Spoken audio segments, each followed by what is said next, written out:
Hello guys! Yung aking karton ay tapos na at kukunin ngayon ng ng yung balikbayan na si BCS Balikbayan Cargo Service, yung Food and Magno. Yun ang kanilang service. At kung gusto niyo mag-send, message niyo lang sila.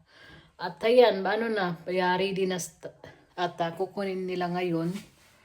Mga ilang minutes na lang daw kasi tumawag sa akin bago sila dumating. Para sigurado na din na nandito ako sa bahay. Kasi minsan lumalabas kami at naglalakad. Midnight. Kommst du auch mit auf den Philippinen? Kommst du auch in den Karton rein? Ja? Guys, yun, balikbayan, dyan ako kinuha na nila. May ipapakita ako sa inyo guys, yung aking niluto. Yung kamote na 2 kilo. Niluto ko na silang lahat.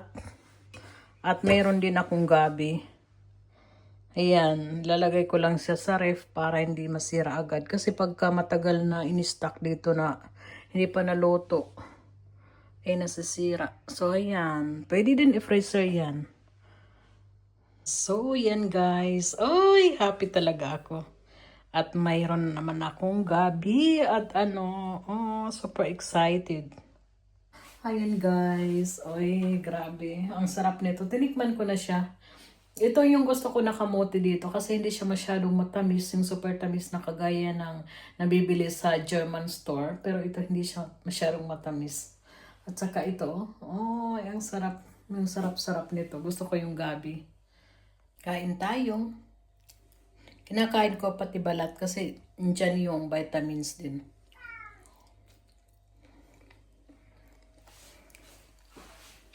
Midnight. Gusto mo din? Gusto mo ng kamote? Sarap. Midnight. Midnight.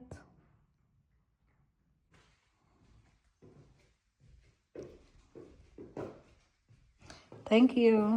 Aha. Du wirst gefilmt. Ja, sag mal Hallo To mein vlog. Cheers. Thank you for the coffee. Espresso. Kape muna kami pagkatapos maglakad. Napakaganda naman ng flowers namin dito. Oh. Namulaklak na. Yan ay Japanese flowers. Japanese plant. Meron yan iba-ibang kulay. Yan, pare-pareho yan sila, iba-ibang kulay. May red, may white. Ayan, pink, tapos si red, tapos yan din. Parang red din yata. Kape muna tayo.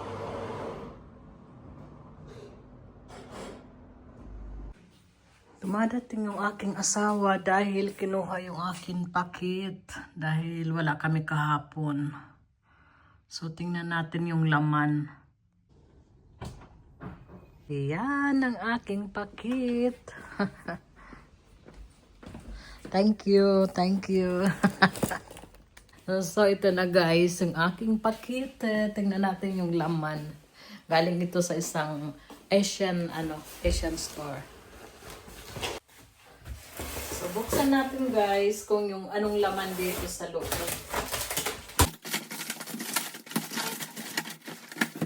Tingnan natin.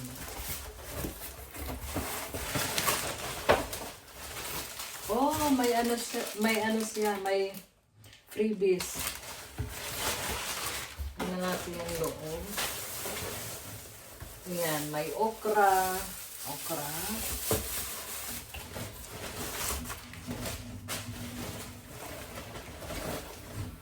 Ayan, yung sitaw.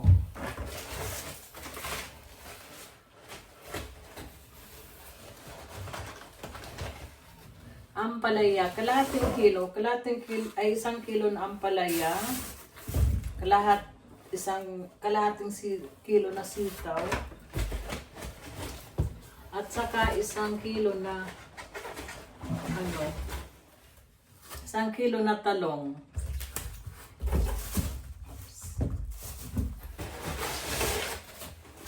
Tapos, meron akong bangus ito, bangus. Ang ganda ng pagkabalot niya. Mabuti na lang, nibalot ng maayos kasi kahapon, dapat sana darating kinabukasan, kaya lang, wala kami kahapon. Pero hindi pa naman ito sira. Kaya buksan natin. Maganda yung pagkabalot nila.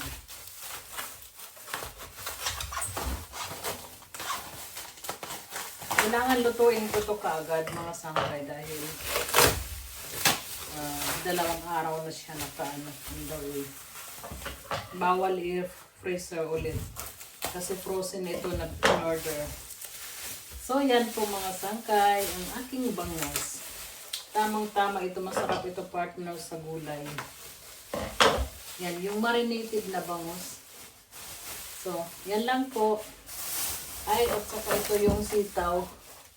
Ay, hindi sitaw, yung okra.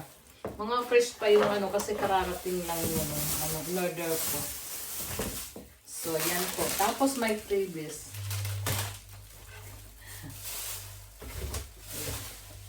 Baba. So, ito siya guys. Tingnan nyo, maganda pa yung mga gulay. Presko pa. Namiss ko talaga ito. So, yan po. So, yan. Pakita ko lang. Fresh pa siya.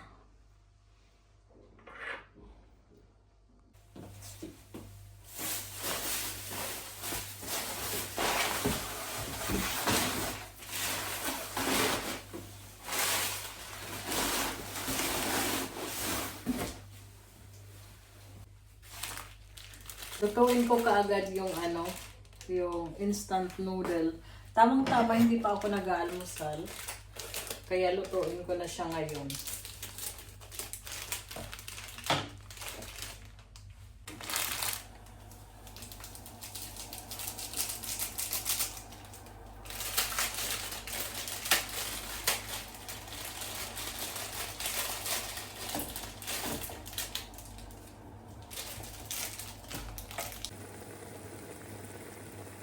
Nilagyan ko siya ng itlog at saka gulay para medyo healthy naman. Ayan.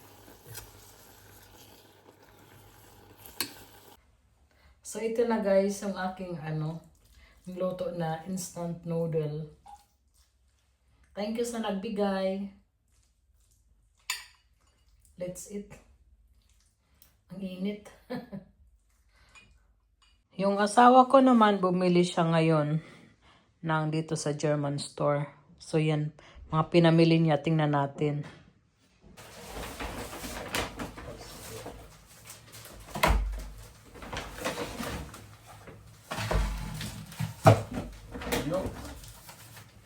Was? Ja. Perfect. Steht 50 und auf dem anderen steht 55. Jetzt wusste ich nicht.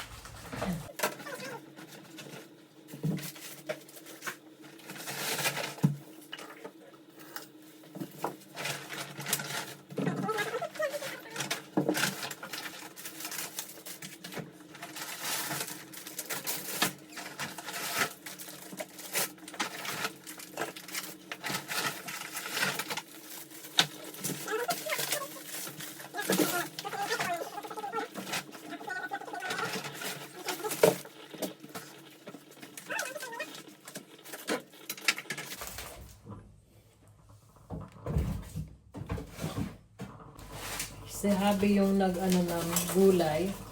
Ako naman yung prutas. Ito yung binili ko sa store. Sa Asian. Tapos ito naman. Tamang-tama din siya. Tapos yung iba inilalagay namin sa basement. May pa-flowers si Habi. Every week ako nakakatanggap ng bulaklak sa kanya. Meron ako doon, tamang-tama, mamatay na din. Kaya meron akong bago. Ito guys, yung prito ko. Naku, matalsik. Tapos, ito yung gulay. Kinisak ko lang yung gulay. Luto ako ng talong. talong, sitaw, at saka ampalaya. Tapos ito naman yung luto na. Nagpapak na ako, hindi mo ako makapaghintay. Tinanggalan ko ng ulo. Ayan guys, kain na tayo. Yung plato namin, yung maliit lang ito na plato, hindi yung normal na plato na ano. Tapos ito naman yung akin, may rice, may gulay, at saka yung bangus. Kain tayo. Kain tayo mga loves. Nandito pa, niluluto ko pa yung tirang bangus. Yan, tapos na yung aking bangus. Kain tayo guys, magkamay ako. Sarap magkamay.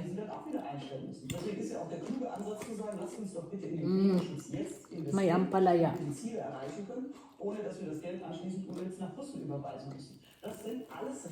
Yung sarap.